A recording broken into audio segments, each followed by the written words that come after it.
Hello everyone. Current affair का ये most important video है।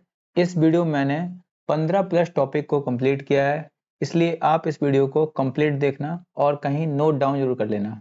ये अभी आपके किसी भी एग्जाम के लिए मोस्ट इम्पोर्टेंट क्लास होगी, क्योंकि मैंने इसमें जितने भी क्वेश्चन करवाए हैं उनके साथ में सारे के सारे फैक्ट पूरे क्लियर कर दिए हैं। आप देख सकते हैं, मैंने स्क्रीन पे भी लगाया हुआ है। तो इस प्रकार से पूरा वीडियो आप कंप्लीट देखना। ठीक है, तो स्टार्ट करते हैं। पहला क्वेश्चन है, वर्ष 2024 में ब्रिक्स के मेंबर देशों की संख्या 5 से बढ़कर कितनी हुई है? तो आप ध्यान रखेंगे कि ब्रिक्स में पहले से मेंबर कितने थे? 5 थे। पूछा गया कितने और बढ़ गए हैं, तो 5 कंट्रीज और बढ़ गई हैं। तो 5 कंट्री के साथ में 10 मेंबर हो गए हैं इसमें। ठीक है, अब आप लोग एक बार देख लीजिए। बी से होता है ब्राजील, रसिया, इंडिया, चाइना और साउथ अफ्रीका। आप यहाँ देख सकते हैं जो 5 कंट्रीज हैं ये पहले से मेंबर हैं। इसके अलावा 5 न्यू मेंबर आ गए हैं, आप देख लेंगे। ठीक है, आप देखिए ये कंट्रीज शामिल हुई हैं और अर्जेंटीना कंट्री है, इसने मना कर दिया था। आपसे क्वेश्चन आएगा कि ब्रिक्स में शामिल होने से कौन सी कंट्री ने इनकार कर दिया था? तो कौन सी कंट्री है? अर्जेंटीना। ठीक है, इसमें शामिल कौन कौन सी कंट्री हुई है? तो इजिप्ट है, इथियोपिया है, ईरान है, सऊदी अरब है और यूएई है। आप एक दो बार रिवीजन करेंगे तो इससे आपको ये क्वेश्चन याद हो जाएगा। ठीक है, देखिए इजिप्ट है, इथियोपिया है, दोनों में ई आता है। ठीक है, इजिप्ट है और इथियोपिया है। ठीक है, ईरान आई यू कर लीजिए, ईरान और यूएई। ठीक है, और लास्ट में आप जानते हैं सऊदी अरब। ठीक है, तो इसमें 5 कंट्रीज मेंबर साथ बन जाएंगी, तो मेंबर कंट्री कितनी हो गई? 10। ठीक है, ब्रिटेन जो ब्रिक्स है, ब्रिक्स के प्रेजेंट टाइम में अध्यक्ष कौन है? क्योंकि इसमें प्रेजेंट टाइम में इसकी जो अध्यक्षता है वो रूस कंट्री कर रहा है, तो रूस के जो राष्ट्रपति हैं वही इसके अध्यक्ष हैं, उनका नाम है व्लादिमीर पुतिन। ठीक है, इसमें 5 नए मेंबर बढ़ के 10 मेंबर हो गए हैं, आपको मैंने फोटो के साथ में दिखा दिया है। अब देखिए सेकंड क्वेश्चन है, खेलो इंडिया यूथ गेम्स 2024, ठीक है, की पदक तालिका में कौन सा राज्य शीर्ष पर रहा है? तो आपको ध्यान रखना होगा, ये जो खेलो इंडिया यूथ गेम्स 2024 है, इसमें शीर्ष पर रहा है महाराष्ट्र राज्य। ठीक है, आप यहाँ पे देख सकते हैं कि महाराष्ट्र ने इसमें 57 गोल्ड, 48 सिल्वर और 53 ब्रॉन्ज के साथ में टॉप मेडल में बनाया 158। सेकंड नंबर पे है तमिलनाडु और थर्ड नंबर पे है हरियाणा। आपसे क्वेश्चन बनेगा कि हरियाणा कौन से नंबर पे था? तो थर्ड नंबर पे था, क्योंकि हरियाणा बहुत खेल में डोमिनेट करता है, इसीलिए आप ध्यान रखेंगे कि इस बार हरियाणा जो है नीचे पहुंच गया है थर्ड नंबर पे। ठीक है, आप पूरी डिटेल देखेंगे खेलो इंडिया यूथ गेम्स की, तो आप देखिए यह प्रतियोगिता भारत में स्कूल और कॉलेज के छात्रों के लिए एक राष्ट्रीय स्तर की खेल प्रतियोगिता है। ठीक है, इसका आयोजन तमिलनाडु के 4 शहर कौन कौन से? तो चेन्नई, त्रिची, मदुरई और कोयम्बटूर, इन 4 शहरों में इसका आयोजन हुआ है खेलो इंडिया यूथ गेम्स का। और इसका उद्घाटन हमारे देश के पीएम श्री नरेंद्र मोदी जी ने इसका उद्घाटन किया है। और इसका शुभंकर जो है उसका नाम है बीरा मंगाई बेलू नचियार। इसका संस्करण था ये 6वां नंबर का संस्करण।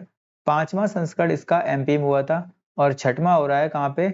तो आप ध्यान रखेंगे इस चीज को, कहाँ पे हो रहा है? तमिलनाडु के 4 शहरों में, जिनका नाम है चेन्नई, तिरुचि, मदुरई और कोयम्बटूर। ठीक है, शीर्ष राज्य जो था कौन सा? महाराष्ट्र, जिसके पास 58 पदक थे, 57 गोल्ड, 48 सिल्वर और 53 ब्रॉन्ज। और कौन सा मंत्रालय इसको आयोजित करवाता है? तो युवा मामलों एवं खेल मंत्रालय। ठीक है, आप लोग कमेंट करके बताना कि खेल मंत्री प्रेजेंट टाइम में कौन है। तीसरा क्वेश्चन देखेंगे, ऑस्ट्रेलियन ओपन 2024 में पुरुष एकल का खिताब किसने जीता है? तो ऑस्ट्रेलियन ओपन की बात करेंगे तो ये जीत लिया है यानिक सिनर ने, जो कि इटली से बिलोंग करते हैं। ये चारों नाम भी आपके लिए इंपॉर्टेंट हैं, पूछ लेगा कौन सा प्लेयर कौन सी कंट्री से है। तो नोवाक जोकोविच सर्बिया कंट्री से हैं, राफेल नडाल जो कि स्पेन के हैं और डेनियल मेदवेदेव जो कि रूस के प्लेयर हैं। ठीक है, अब एक बार पूरी डिटेल देखेंगे।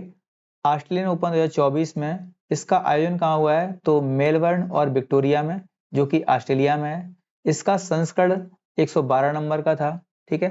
पुरुष एकल का खिताब जीता है यानिक सिनर ने, जो कि इटली से हैं। महिला एकल का खिताब जीता है एरिना सबालेंका ने, जो कि बेलारूस से हैं। पुरुष डबल्स का खिताब जीता है मैथ्यू और रोहन बोपन्ना ने। आपके लिए मोस्ट इंपोर्टेंट है क्योंकि पुरुष डबल्स में भारत के प्लेयर हैं रोहन बोपन्ना, जो कि इंडिया से बिलोंग करते हैं, और ये सबसे उम्रदराज प्लेयर हैं जिन्होंने ऑस्ट्रेलियन ओपन में डबल्स में कोई भी अवार्ड जीता है। और महिला डबल्स की बात करेंगे तो यहाँ अवार्ड जीता है सी सू बेई, जो कि ताइवान कंट्री की हैं, और एलिस मर्टेस, जो कि बेल्जियम कंट्री की हैं। आप ध्यान रखेंगे ऑस्ट्रेलियन ओपन में जो पुरुष में है यानिक सिनर का नाम, और महिला में है एरिना सबालेंका, और पुरुष डबल्स में रोहन बोपन्ना का नाम आप ध्यान रखेंगे। मेजर ध्यानचंद खेल रत्न अवार्ड 2023 से किस खिलाड़ी को सम्मानित किया गया है? तो ऐसा 2 प्लेयर के साथ में हुआ है, तो चिराग शेट्टी और सात्विक साईराज रंकी रेड्डी। ठीक है, आप इनकी फोटो देख सकते हैं। ठीक है, और ये जो हमारी बैडमिंटन होती है इसके प्लेयर हैं। ठीक है, ध्यान रखेंगे इस चीज को। तो चिराग शेट्टी और सात्विक साईराज रंकी रेड्डी, ठीक है, इन 2 व्यक्तियों को मेजर ध्यानचंद खेल रत्न अवार्ड से सम्मानित किया गया है। ठीक है, मेजर ध्यानचंद खेल रत्न अवार्ड इसकी स्टार्टिंग 1991-92 से होती है, और इस समय इसका नाम था राजीव गांधी खेल रत्न अवार्ड। लेकिन 6 अगस्त 2021 को नरेंद्र मोदी ने क्या किया, प्रधानमंत्री नरेंद्र मोदी ने इसका नाम बदलकर क्या कर दिया, मेजर ध्यानचंद खेल रत्न अवार्ड। ठीक है, इसमें 25 लाख रुपए की नगद राशि प्रदान की जाती है, और इसको प्राप्त करने वाले पहले व्यक्ति थे विश्वनाथन आनंद। ध्यान रखेंगे विश्वनाथन आनंद हमारे देश के पहले चेस के ग्रांड मास्टर भी हैं। ठीक है, ग्रांड मास्टर भी हैं। ठीक है, Dada Saheb Phalke film festival award 2024 में सर्वश्रेष्ठ अभिनेता का पुरस्कार किसे मिला है? सर्वश्रेष्ठ अभिनेता का पुरस्कार मिला है शाहरुख खान को, और शाहरुख खान की मूवी का नाम था पठान। ठीक है, Dada Saheb Phalke international film festival award 2024 में सर्वश्रेष्ठ अभिनेता का अवार्ड मिला है शाहरुख खान को। इनकी मूवी का नाम था जवान। ठीक है, पठान नहीं, यहाँ पे जवान कर लेना। पठान पहले मूवी इनकी आ चुकी है, अभी जवान के लिए मिला है ना। ठीक है, और सर्वश्रेष्ठ अभिनेत्री का अवार्ड मिला है रानी मुखर्जी को, और इनकी मूवी का नाम था मिसेज चटर्जी बनाम नॉर्वे। ठीक है, सर्वश्रेष्ठ निर्देशक का अवार्ड मिला है संदीप रेड्डी वांगा को। इनकी मूवी का नाम है एनिमल। ठीक है, और एनिमल मूवी का गाना तो आपने सुना ही होगा। सर्वश्रेष्ठ फिल्म का अवार्ड मिला है जवान को। ठीक है, और जवान मूवी के ही जो एक्टर हैं शाहरुख खान, इनको सर्वश्रेष्ठ अभिनेता का अवार्ड भी मिला है।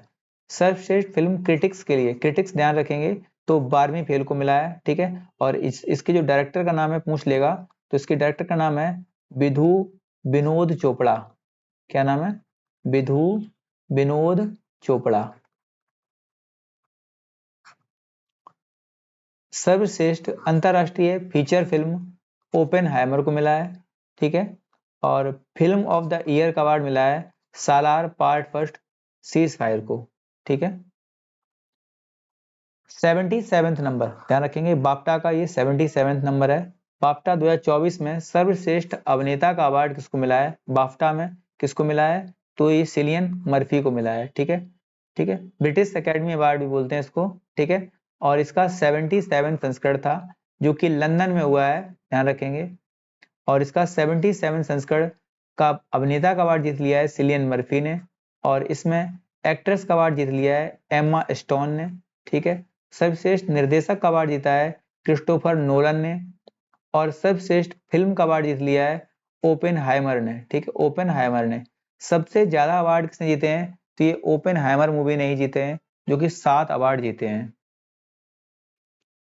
58 नंबर का ज्ञानपीठ पुरस्कार से किसे सम्मानित किया गया है?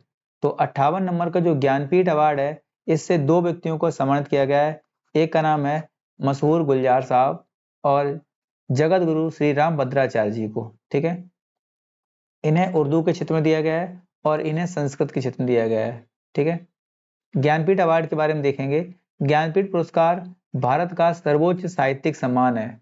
कैसा है? भारत का सर्वोच्च साहित्यिक सम्मान है, और साहित्य में उत्कृष्ट योगदान के लिए लेखक के साथ में आप ध्यान रखेंगे, अब साहित्य के क्षेत्र में किसी भी प्रकार के योगदान के लिए भी, ठीक है, साहित्य के क्षेत्र में किसी भी प्रकार के योगदान के लिए भी दिया जाएगा। ऐसा कब किया गया था? 1982 से ऐसी स्टार्टिंग की गई थी, ठीक है। इसके पहले सिर्फ लेखकों को दिया जाता था, ठीक है। ज्ञानपीठ अवार्ड की शुरुआत की गई थी 1961 से, लेकिन मतलब की जो स्थापना की गई थी 1961 से, लेकिन पहली बार दिया कब गया था? 1965 में। ये दिया गया था, मलयालम के लेखक थे, इनका नाम था जी शंकर कुरूप जी, ठीक है। मलयालम लेखक जी शंकर कुरूप, इन्हें गोविंद शंकर कुरूप भी बोल सकते हैं, ठीक है। और इसके लिए पहली महिला का अवार्ड किसको दिया गया था? तो ये थी आशा पूर्णा देवी, जो कि बंगाली लेखिका थी, ठीक है, ध्यान रखेंगे, बंगाली लेखिका थी। इन्हें 1976 में दिया गया था। प्रसिद्ध उर्दू के कवि हैं गुलजार साहब, आप जानते हैं, और विद्वान रामभद्राचार्य जी को 58 नंबर का ज्ञानपीठ अवार्ड दिए जाने की घोषणा कर दी गई है। गुलजार साहब उर्दू उर्दू वो हिंदी सिनेमा में अपने काम के लिए जाने जाते हैं। इस युग के बेहतरीन उर्दू कवियों में से एक माने जाते हैं। जगत गुरु रामभद्राचार्य जी चित्रकूट में तुलसी पीठ, ध्यान रखना, तुलसी पीठ के संस्थापक हैं। एक प्रसिद्ध हिंदू आध्यात्मिक नेता और 240 से अधिक पुस्तकों एवं ग्रंथों के लेखक भी हैं। 57 नंबर का ज्ञानपीठ अवार्ड पूछा जा सकता है आपसे, तो ये जीता था कोंकणी साहित्यकार थे जिनका नाम था दामोदर मौजो, ठीक है। 69th फिल्म फेयर पुरस्कार 2024 में सर्वश्रेष्ठ अभिनेता का अवार्ड किसने जीता है? तो ये जीता है रणबीर कपूर ने, इनकी मूवी का नाम था एनिमल, ठीक है। अब पूरे अवार्ड देख लीजिए एक बार। पहली बात तो 69th नंबर का फिल्म फेयर अवार्ड था, जो कि 2024 में हुआ है, और ये इसका आयोजन कहाँ हुआ है? तो ये गांधीनगर में इसका आयोजन हुआ है, ठीक है। इसकी जो होस्टिंग की थी, उसमें दो व्यक्ति थे, एक का नाम था करण जौहर और साथ में थे आयुष्मान खुराना, ठीक है। सर्वश्रेष्ठ अभिनेता का अवार्ड जीता है रणबीर कपूर ने, और इसकी मूवी का नाम था एनिमल। सर्वश्रेष्ठ अभिनेत्री की बात करेंगे तो ये अवार्ड जीता है आलिया भट्ट ने, और इनकी मूवी का नाम था रॉकी और रानी की प्रेम कहानी, ठीक है।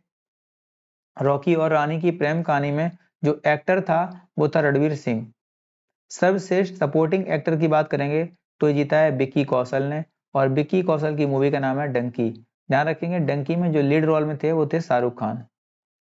बेस्ट सपोर्टिंग एक्ट्रेस की बात करेंगे तो ये जीता है शबाना आजमी ने, और इनकी मूवी का नाम था रॉकी और रॉनी की प्रेम कहानी, ठीक है। सर्वश्रेष्ठ निर्देशक की बात करेंगे तो जीता है विधु विनोद चोपड़ा ने, ठीक है, ध्यान रखेंगे। ये 12th फेल मूवी के लिए ने मिला है, ठीक है। अब आप लोग कमेंट करके बताना कि जो 12th फेल मूवी है ये किस आईपीएस अधिकारी की जीवन पे बनी है, ठीक है। झारखंड के नए मुख्यमंत्री कौन बन गए हैं? तो झारखंड के नए मुख्यमंत्री बन गए हैं चंपई सोरेन। कौन बन गए हैं? चंपई सोरेन, ठीक है। झारखंड की जो कैपिटल है वो है रांची। झारखंड के मुख्यमंत्री हैं चंपई सोरेन, जो कि झारखंड मुक्ति मोर्चा पार्टी से संबंध रखते हैं। जो राज्यपाल हैं झारखंड के, उनका नाम है CP Radhakrishnan. Most important question है ये।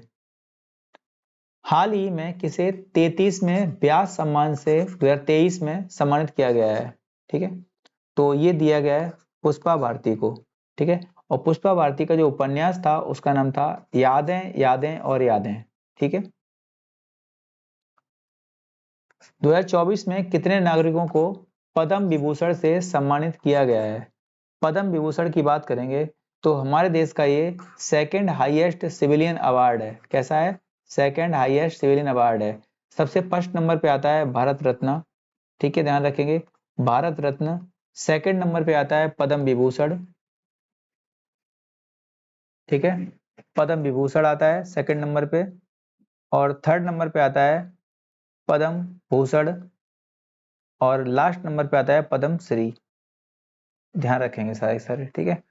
और 2024 में ये 5 व्यक्तियों को दिया गया है। आपको इनके पांचों के नाम याद रखने बहुत जरूरी हैं। आप देख लीजिए, पद्म विभूषण अवार्ड जो है इसकी स्टार्टिंग 1954 में होती है। हमारे यहाँ के जो पांचों अवार्ड, जो चारों अवार्ड हैं, इन सभी की भारत रत्न, पद्म विभूषण, पद्म भूषण और पद्मश्री, इन सभी की स्टार्टिंग 1954 से होती है, ठीक है। और ये दिया गया है बैजंती माला, जो कि एक एक्ट्रेस थी, और इन्हें कला के क्षेत्र में दिया गया है, और ये तमिलनाडु राज्य से बिलोंग करती हैं, ठीक है, आपको ध्यान रखना है। एक दिया गया है के चिरंजीवी को, ये एक्टर हैं और इन्हें भी कला के क्षेत्र में दिया गया है, ठीक है, ध्यान रखेंगे। और ये आंध्र प्रदेश राज्य से बिलोंग करते हैं। एम वेंकैया नायडू हमारे देश के पूर्व राष्ट्रपति थे। इन्हें सामाजिक जो सार्वजनिक मामले हैं इस क्षेत्र में दिया गया है, ये आंध्र प्रदेश राज्य से बिलोंग करते हैं।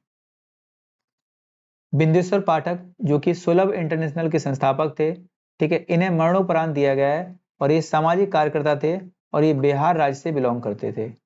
पद्मा सुब्रमण्यम जो कि एक डांसर हैं, भरतनाट्यम की डांसर हैं और इन्हें कला के क्षेत्र में दिया गया है और ये तमिलनाडु राज्य से बिलोंग करती हैं। तो 2 लोग तमिलनाडु से हैं और 2 लोग आंध्र प्रदेश से हैं और 1 लोग हैं बिहार से।